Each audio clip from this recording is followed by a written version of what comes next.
তিনটি কাজে বিলম্ব করো না। 1. নামাজের ওয়াক্ত হলে। 2. ছেলে মেয়ে বিয়ের উপযুক্ত হলে। 3. লাশের জানাজা হয়ে গেলে। তিনটি জিনিস একবার আসে। 1. পিতামাতা। 2. সৌন্দর্য। 3. যৌবন। তিনটি জিনিস মৃত্যুর পর উপকারে আসে। 1. সুসন্তান। 2. সদকা। 3. ইসলাম। তিনটি জিনিস সম্মান নষ্ট করে। 1. চুরি করা। 2. মিথ্যা কথা বলা। 3. চগলখুরি করা। তিনটি জিনিস চিন্তায় রাখে। 1. হিংসা। 2. অভাব এবং 3. সন্দেহ। তিনটি জিনিসকে সবসময় মনে রেখো। 1. উপদেশ। 2.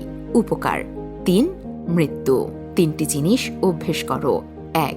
নামাজ পড়া। 2. সত্য বলা। 3. হালাল রিজিক। তিনটি জিনিস থেকে দূরে থাকো। 1. মিথ্যা। 2. অহংকার। 3. অভিশাপ। তিনটি জিনিসকে চিন্তা করে ব্যবহার করো। 1. কলম। 2. কসম। 3. কদম। তিনটি জিনিস ধ্বংস হয়ে যায়। 1. লোভ। 2. হিংসা। 3. অহংকার। আল্লাহ আমাদের সবাইকে এগুলোর উপর আমল করার তৌফিক দান করুন। আমিন।